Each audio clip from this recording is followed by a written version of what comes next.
Salut les 20 joueuses et 20 joueurs, bienvenue dans cette 20 jeux de vidéo, ici Swatch, et aujourd'hui nous allons déguster Azul les vitraux de Sintra.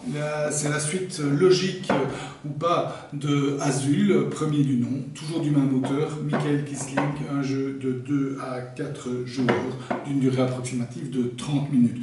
Donc il y a eu Azul, le grand succès, les grands prix, etc. Il ne pouvait pas ne rien faire après ça et donc il a décidé de refaire un Azul indifférent avec des principes similaires mais pas totalement.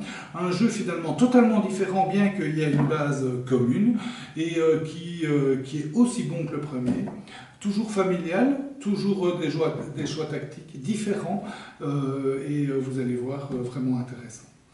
Donc, que se passe-t-il dans Azul? Le système de pioche, donc dans Azul, les vitraux de Sintra, le mot le dit, on va construire des vitraux, donc plus des faïences dans les palais, mais des vitraux dans le palais de Sintra dans ce cas-ci.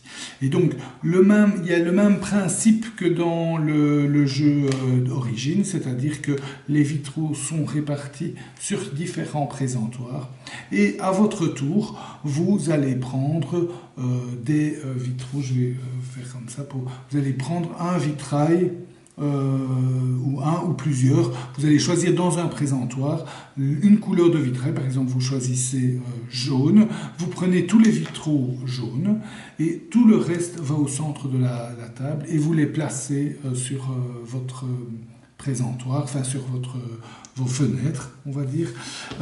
Et donc le joueur suivant, imaginons qu'il choisisse rose, il prend rose, tout le reste, voilà, et il le place, etc.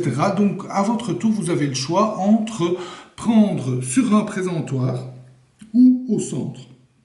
Vous devez toujours prendre tous les vitraux de la couleur que vous choisissez. Donc, vous pouvez en prendre qu'un ici si vous choisissez rose, mais vous êtes obligé de prendre les deux verts ou les deux blancs. Le premier qui prend au centre, il reçoit le jeton premier joueur, ça lui donne le droit d'être premier joueur au tour d'après, et en plus, ça lui fait perdre un point de victoire. En gros, c'est pas tout à fait un point de victoire, ça dépend du moment dans le jeu, mais en gros, ça lui fait perdre un point de victoire. Donc il y a un malus à être premier joueur, donc les joueurs vont pas se précipiter sur le centre, bien que souvent c'est intéressant au centre, mais ils vont pas se précipiter, ils vont peut-être de temps en temps choisir plutôt des présentoirs, bien qu'il y a souvent moins de choses intéressantes dans les présentoirs, mais pour éviter d'avoir ce point malus. Une fois que vous avez pris vos vitraux et vous les mettez sur votre fenêtre personnelle, on va dire. Et comment vous faites ça? Imaginons que le joueur a pris ces deux-là. Il a un vitrier et son vitrier doit se déplacer pour pouvoir placer ces deux-là. Donc ici, où est-ce qu'il peut placer? Il peut placer là, donc il va par exemple déplacer son vitrier ici et déposer les deux vitraux ici.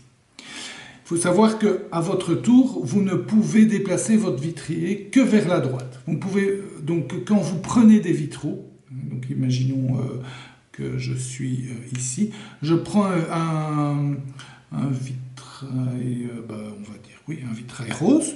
Si je prends un vitrail rose, je peux le mettre là. Je peux déplacer mon vitrier et le mettre là, mais je ne peux pas le mettre là, puisque je ne peux pas déplacer mon vitrier vers la gauche. Bien que, ce que je ne vous avais pas dit, c'est qu'à son tour, soit on prend un ou plusieurs vitraux sur un des présentoirs ou au centre, soit on déplace son vitrier à l'extrême gauche. Donc ça permet un peu de resetter, d'avoir toutes les possibilités, mais d'un autre côté, ça vous fait perdre un tour, puisque pendant un tour, vous n'allez pas prendre de vitrail, vous allez laisser vos adversaires prendre les vitraux les plus intéressants, et vous allez devoir tout simplement revenir au début. Quand vous remplissez une colonne complète, donc imaginons ici, il remplit celle-ci, vous allez gagner des points de victoire. Alors, les premiers points de victoire que vous allez gagner, vous allez regarder sur le contour ici, le vitrail qui est à la mode ce tour-ci. Le vitrail qui est à la mode ce tour-ci, si on est au premier tour, c'est celui qui est le plus au-dessus, donc c'est orange.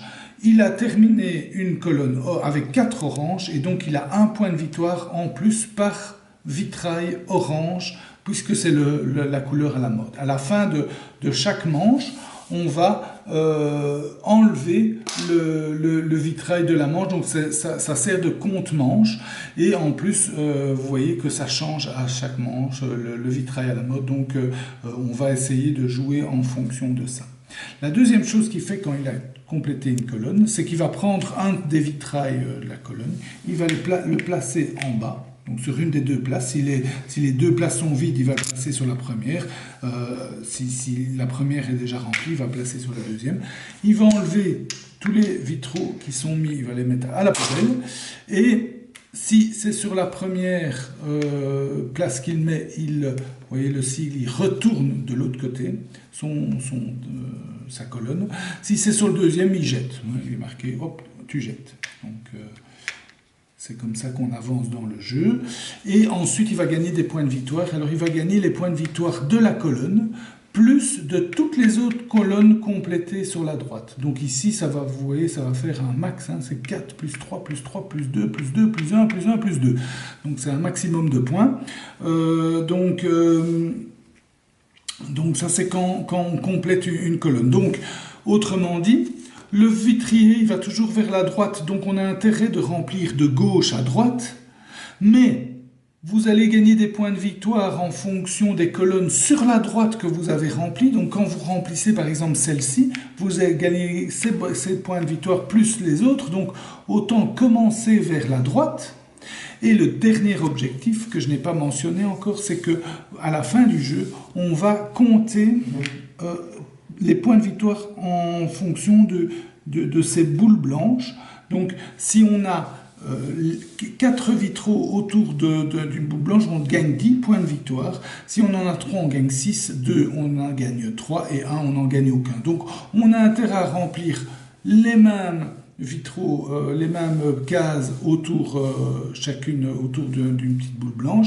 On a intérêt à passer de droite à gauche et on a intérêt à réussir l'objectif en cours lors de la manche. Donc tout ça fait que les choix sont un peu contradictoires, en tout cas ne sont pas les mêmes, et donc les objectifs sont contradictoires et donc les choix sont difficiles, donc ça donne des choix tactiques intéressants.